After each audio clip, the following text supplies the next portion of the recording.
Assalamualaikum warahmatullahi wabarakatuh. Kepada yang terhormat Bapak Ibu penguji uji kinerja pada PPG dalam jabatan periode 1 tahun 2026. Perkenalkan, saya Nur Melati Hondro, mahasiswa PPG Mapel Al-Quran 4 tahun 2025 di LPTK Universitas Islam Negeri Sumatera Medan dengan NIM 031425722625 pada hari ini, Rabu 14 Januari 2026. Saya akan melaksanakan praktik pembelajaran dalam rangka penilaian uji kinerja di MTS Al-Wasliyah Bandar Khalifah kelas 7 dengan materi memperindah bacaan Al-Quran dengan tajwid. Terima kasih dan selamat menyaksikan. Wassalamualaikum warahmatullahi wabarakatuh. Assalamualaikum. Waalaikumsalam warahmatullahi wabarakatuh. Assalamualaikum. Assalamualaikum warahmatullahi wabarakatuh. Waalaikumsalam warahmatullahi wabarakatuh. Idris.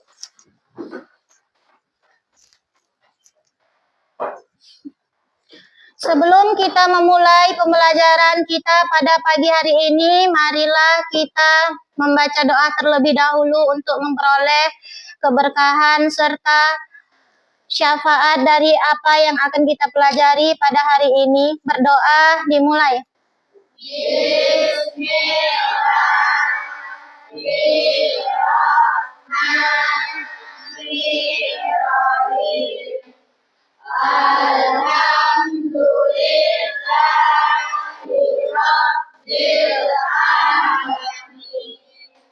Ar-Rahmanir-Rahim. Maliki yaumiddin. Iyyaka na'budu wa iyyaka nasta'in. Ihdinas siratal mustaqim. Siratal ladzina an'amta 'alaihim ghairil maghdubi 'alaihim waladdallin. Amin. Bismillahirrahmanirrahim. Raditu billahi rabban wa bil islami dinan wa bi Muhammadin nabiyyan wa rasulan. Rabbi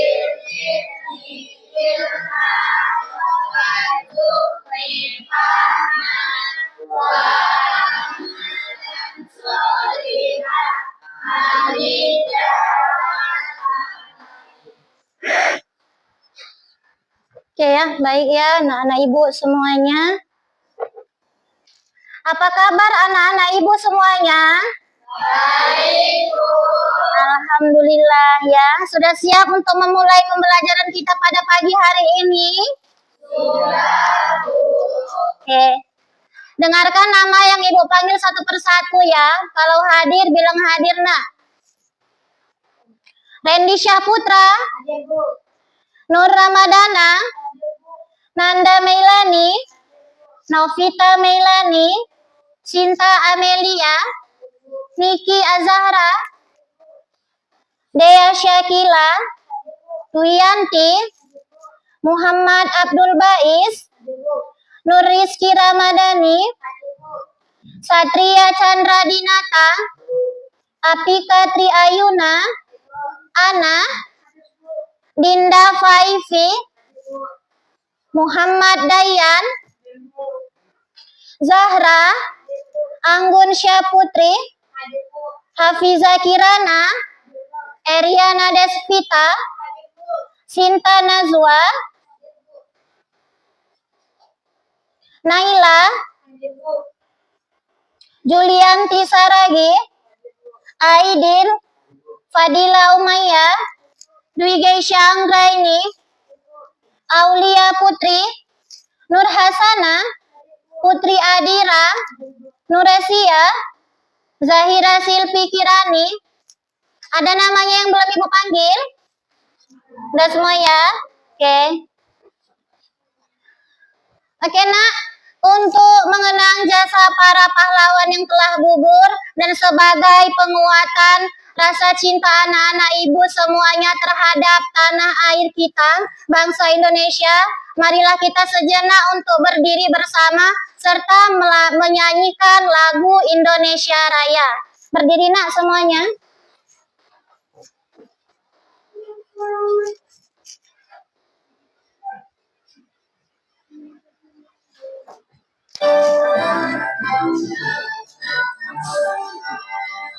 Indonesia tanah airku, tanah tumpah darahku.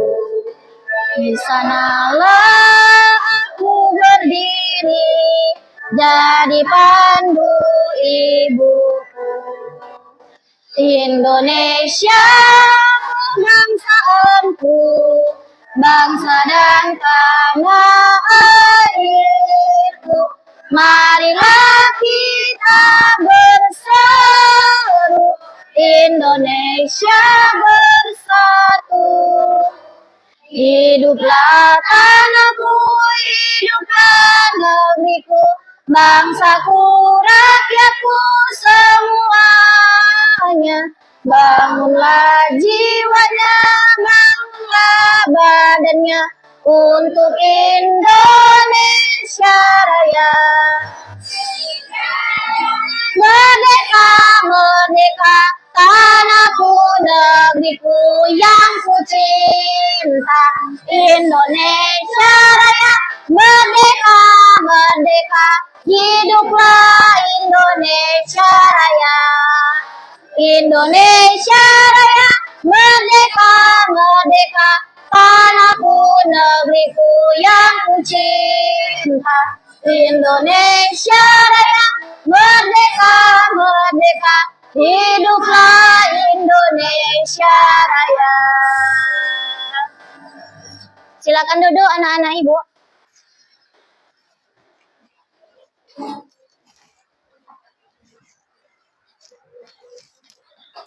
Oke, kita mulai ya. Hari ini kita mempelajari tentang, ini adalah materi awal daripada semester genap untuk bidang studi Al-Quran Hadis di kelas 7 ya anak-anak ibu sekalian. Judul materi kita pada pagi hari ini adalah memperindah bacaan Al-Quran dengan tajwid. Sebelumnya di semester ganjil atau di semester 1 telah kita pelajari itu dia tentang Al-Quran kan. Nah sekarang ibu mau bertanya. Tunjuk tangan ya nak kalau ada yang tahu. Apa itu definisi Al-Quran secara bahasa? Quran artinya membaca, Bu. Ya, berasal dari kata bahasa Arab qoro'a, yaitu artinya membaca. Kemudian, kalau definisi Al-Quran secara istilah itu apa? Ada yang tahu? Iya, silakan Juli, apa itu? Diturunkan kepada Nabi Muhammad SAW melalui malaikat Jibril alaihissalam. Tertulis dalam Mushaf, diriwayatkan secara Mutawatir. merupakan ibadah. Iya, itu tadi definisi Al-Quran secara istilah. Satu pertanyaan lagi, sebagai pengingat anak-anak ibu semuanya, mengapa Al-Quran disebut sebagai mukjizat? Ada yang tahu? Apa itu?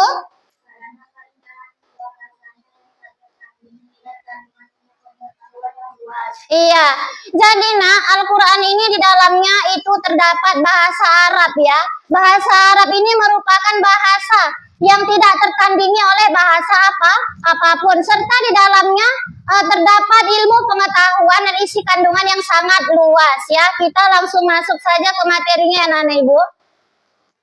Ya, jadi di sini Ibu akan menyampaikan tujuan pembelajaran kita pada pagi hari ini. Ada 3 ya. Nih, yang pertama, setelah kita mempelajari materi ini nantinya anak-anak Ibu harus mampu untuk meningkatkan kecintaan peserta didik terhadap Al-Quran dan hadis. Ya, setelah mempelajari materi memperindah bacaan Al-Quran dengan sesuai dengan ilmu tajwid, anak-anak Ibu harapkan dapat meningkatkan kecintaan terhadap Al-Quran dan hadis. Contohnya apa? Rajin mengaji di rumah, rajin untuk mengulang hafalannya di rumah ya.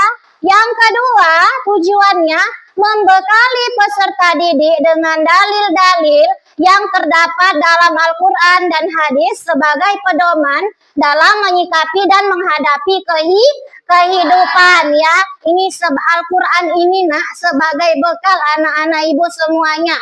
Ya, sebagai bekal kita semuanya ya dalam berkelakuan di dalam kehidupan sehari-hari ya, dan juga sebagai jalan kita, syafaat kita di akhirat ya. Yang ketiga, tujuan pembelajarannya anak-anak Ibu harus mampu untuk meningkatkan kehusyukan. Apa kehusyukan? Kefokusan kita ya. Peserta didik dalam beribadah, terlebih tentang sholat dengan menerapkan hukum bacaan tajwid serta isi kandungan surah atau ayat dalam surat-surat pendek yang mereka baca ya. Oke. Nah, ini ya, masuklah dia kepada makna Al-Quran. Udah tadi kan kita bahas kan? Nah, ini urgensi mempelajari tajwid. Apa urgensi? Nah, urgensi itu Ibu kasih tahu artinya adalah manfaat. Mempelajari tajwid ini ada manfaatnya, yaitu Al-Quran adalah sebagai pedoman hidup umat Islam. Membacanya adalah ibadah agung, namun harus dilakukan dengan benar. Memahami tajwid sangat penting untuk menjaga keaslian makna dan mendapatkan keberkahan penuh dari setiap ayat. Satu huruf saja kita salah mengucapkan dalam membaca Al-Quran, maknanya sudah berbeda anak-anak Ibu semuanya ya. Ini ada makna Al-Quran tadi sudah kita bahas ya. Kemudian tujuan membaca dengan benar ya. Tujuan apa Bu? Tujuan kita kok harus membaca Al-Quran dengan benar? Apa tujuannya? Supaya apa? Yaitu membaca Al-Quran adalah ibadah yang harus dilakukan dengan kaidah yang benar. Karena ilmu tajwid itu memastikan pelafalan huruf serta hukum bacaan tepat agar makna dari firman Allah tersampaikan secara sempurna. Artinya begini nah Ibu simpulkan, kalau kita sudah mampu membaca Al-Quran dengan benar, maka anak-anak Ibu tidak akan pernah merubah makna yang sebenarnya dari kandungan isi Al-Quran itu ya. Maknanya tidak akan berubah. Keutamaan bertajwid itu adalah pembacaan Al-Quran dengan tajwid mendatangkan pahala yang berlipat ganda. Kemudian kita memperoleh keberkahan dan juga pemahaman spiritual, pemahaman keagamaan kita jadi meningkat anak-anak Ibu sekalian. Ini juga memenuhi perintah Allah untuk membaca dengan tartil. Jadi membaca Al-Quran ini ada disuruh Allah dalam Al-Quran ya. Selanjutnya, nah ini dia definisi tajwid secara bahasa. Tajwid itu secara bahasa berarti memperindah atau memperbaiki. Definisi tajwid secara istilah itu ada 3 nak. Yang pertama yaitu ilmu tentang tata cara mengucapkan huruf Al-Quran dari makhrajnya dengan sifatnya. Makhrajnya itu keluarnya huruf-huruf hijaiyah yang keluar dari mulut kita ya, yang dari lidah, gigi, tenggorokan ya, dari bibir ya. Kemudian yang kedua, definisi tajwid secara istilah adalah membaca Al-Quran dengan indah, baik dan benar sesuai kaidah. Kaidah itu apa Bu? Kaidah itu aturan yang sudah berlaku.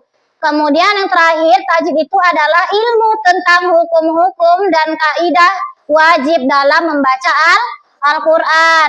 Nah, selanjutnya dasar hukum mempelajari tajwid. Nah, dasar hukum mempelajari tajwid ini ada nak. Yang pertama ada namanya fardu kifayah. Kalau fardu kifayah itu kewajiban kolektif ya. Jika sebagian muslim mempelajarinya, gugurlah kewajiban bagi yang lain ya.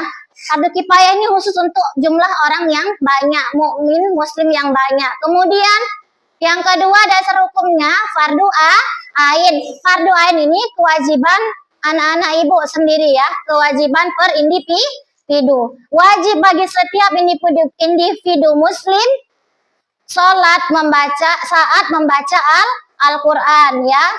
Kemudian ini ada konsekuensi jika tidak menerapkan tajwid. Apa itu konsekuensinya? Yang pertama, berpotensi mengubah makna ayat Al-Quran seperti yang sudah Ibu sampaikan di awal tadi ya.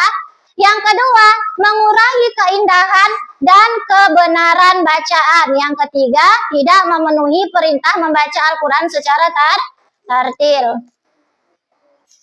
Nah, ini kita masuk dengan kepada mengenal hukum mat dalam ilmu tajwid. Definisi mat, arti mat. Mat secara bahasa berarti memanjangkan suara atau menambah. Dalam ilmu tajwid berarti membaca panjang huruf hijaiyah apabila bertemu huruf mat. Nah, pentingnya memahami mat krusial untuk ketepatan bacaan Al-Quran dan juga menjaga makna ayat serta memelihara keindahan dan adab tilawah ya. Huruf-huruf mat ada tiga. Yang pertama alif, waw, dan ya. Ibu ulangi sekali lagi. Huruf-huruf mat ada tiga. Apa saja? Alif, waw, dan ya. Iya. Nah, kemudian ini pembagian mat secara umum. Langsung saja ya. Nah, yang pertama ada namanya mat tabi'i. Mat tabi'i disebut juga dengan mat asli ya, atau dasar pemanjangan. Apa bu arti mat tabi'i? Mat tabi'i itu atau mat asli adalah hukum bacaan paling dasar dan umum dalam Al-Quran. Secara bahasa, mat berarti memanjangkan suara. Dalam ilmu tajwid ini merujuk pada pemanjangan huruf tertentu. Syarat terjadinya mat tabi'i ini ada nggak sembarangan. Kalau untuk huruf alif, dia harus didahului dengan huruf berharokat fathah. Ini baris atas ya anak-anak. Kalau untuk huruf waw, dia sukun, harus didahului dengan huruf berharokat domah. Domah itu baris depan. U, bu, tu, su, dan lain sebagainya. Kalau untuk huruf ya sukun harus didahului dengan huruf berharokat kasroh. Pentingnya huruf mat itu tidak berhadapan dengan hamzah atau sukun setelahnya. Itu kalau khusus mat tabi'i. Berapa bu panjang bacaan mat tabi'i? Yaitu sebanyak, kalau dia satu alif sebanyak 2 harokat. 2 harokat itu bagaimana bu? Dalam hati kita hitung 1, 2 atau 2 ketukan. Ya, kan? Ini ada contohnya. Al-kitabu. Nah, mana yang ada matnya? Mat tabi'inya yang baca panjang tadi huruf mana di antara ini? Iya, karena tak ada huruf alif. Karena alif tadi merupakan huruf mat. Ya, paham anak ibu sekalian? Coba baca secara bersamaan nih contoh-contohnya semua. Ikutin ibu ya, ibu dulu baru anak-anak ibu. Al-kitabu. Al-kitabu. Yaqulu. Yaqulu. Alladzi. Alladzi. Annas. Annas. Ta'lamun. Ta'lamun. Fiha. Fiha. Jadi ini adalah contoh-contoh daripada mat tabi'i. Mengerti ya? Kita lanjut. Mulai nak salam dulu. Assalamualaikum warahmatullahi wabarakatuh. Waalaikumsalam warahmatullahi wabarakatuh. Kami dari kelompok Al-Fatihah ingin mempresentasikan hasil hasil diskusi. diskusi kami. Apa itu, Nak? Menurut kami pada ayat kedua surah Al-Baqarah bahwasanya mat tabi'i berjumlah 4, yaitu zalika, Oke. tabi, Heeh. fihi. Ini, Nak, Ibu tanya sekali lagi. Yang pertama tadi ada kata zalika. Benar atau salah? Kenapa? Mana rupanya? Ada rupa di seluruh huruf yang ada huruf matnya. Huruf yang mana? Ya, benar. Karena huruf za-nya ada alif di atasnya ya. Jadi za harus dibaca 2 harkat. Kata yang kedua apa, Dira? Nah, huruf yang mana merupakan huruf mat? Huruf? Ya, karena dalam tanya ada alif di atasnya, maka ta harus dibaca 2 harkat. Yang lain ada temuan? Ya, ini la-nya makanya begini karena ada alif yang begini. Ya, nampak ya? Jadi, la-nya tidak boleh dibaca la aja, tapi la harus 2 harkat. Ini juga dinamakan dengan mat tabi'i. Ada lagi? Fi? Ya, karena huruf fa sebelumnya berbaris kasrah, sesudahnya ada huruf ya berbaris sukun, maka si huruf fa harus dibaca panjangnya 2 harkat ya. Oke. Bagus sekali. Beri tepukan untuk kelompok Al-Fatihah. Selamat ya. Jawabannya benar semua. Silakan duduk. Selanjutnya, kelompok 2 ada selesai. Oke, silahkan presentasikan ke depan kelas untuk kelompok Al-Ikhlas. Maju, Nak. Yang lain perhatikan ya, jangan ada yang berbicara. Perhatikan ke depan, Nak. Ini yang akan kita bahas ini. Karena Ibu ini, kita menggunakan metode pembelajaran namanya problem based learning. Ya, Ibu menciptakan sebuah persoalan, anak-anak Ibu harus menemukan jawabannya atau penyelesaian dari persoalan tersebut. Oke, mulai, Nak. Salam dulu. Assalamualaikum warahmatullahi wabarakatuh. Waalaikumsalam warahmatullahi wabarakatuh. Kami dari kelompok Al-Ikhlas ingin mempresentasikan hasil diskusi kami. Hasil diskusi kami pada kata roiba itu adalah matlin, dikarenakan ya sebelumnya ada kata dan dibaca secara lengkap. Selain itu juga ditemukan idgham bila huna dan mat alif sukun di akhir ayat pada kata hudal lil muttaqin. Iya. Pertama, roiba. Ya. Ini tadi dinamakan dengan madlin. Ada kan yang sebelumnya tadi, cabang-cabang mat tadi, ada namanya madlin kan? Ini dia contohnya.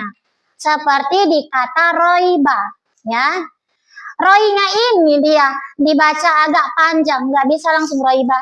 Itu nggak bisa biasa. Harus roiba gitu ya. Anak-anak Ibu dinamakan dengan madlin. Dibaca dengan lembut, ya. Kemudian ada namanya mad arif disukun di ujung ayat. Ini yang Ibu jelaskan tadi. Ini kan ada huruf qaf berbaris kasroh. Ya sukun tadi adalah huruf mad kan. Nah setelah ya sukun ada lagi huruf nun di ujungnya. Makanya harus dibaca panjang. Dinamakan hukum bacaannya dengan mad arif disukun. Jadilah dia dibaca dengan hudalil muttaqin ya. Beri tepukan, Nak, untuk kelompok Al-Ikhlas. Bagus, silakan duduk. Nah, jadi Ibu mau bertanya, bagaimana pembelajaran kita pada hari ini? Seru? Mudah untuk dipahami? Ya, alhamdulillah. Kenapa seru? Karena jadi tahu. 2 hal tadi kan, 2 hukum tajwid. Yang pertama tentang mat tabi'i, kedua mat fari, baru ada cabang-cabangnya lagi. Contohnya tadi ada yang telah diskusi madlin dan juga mat arif lisukun. Nah, ada yang mau bertanya anak-anak Ibu? Iya, bagus, Aidil. Apa itu? tajwid dan mengapa Mm-mm. untuk diterapkan dalam membaca Al-Quran, Bu? Iya. Apa itu tajwid? Tajwid itu adalah kaidah atau aturan ya, tata cara kita dalam membaca Al-Quran sesuai dengan hukum yang berlaku. Oke, anak-anak ibu sekalian, kita tutuplah pembelajaran kita ini dengan kata hamdalah, alhamdulillahirabbil alamin. Kita tutup dengan doa kafaratul majlis. Ikutin ibu. Subhanaka Allahumma wa bihamdika asyhadu alla ilaha illa anta astaghfiruka wa atubu ilaik. Amin. Oke ya. Ibu ucapkan terima kasih untuk anak-anak ibu yang telah mengikuti pembelajaran ibu pada pagi hari ini. Ibu harap kita semua dapat memperoleh iktibar atau pelajaran dan juga keberkahan dari apa yang telah ibu jelaskan pada pagi hari ini ya. Akhirul kata, ibu ucapkan billahi taufik wal hidayah. Wassalamualaikum warahmatullahi wabarakatuh.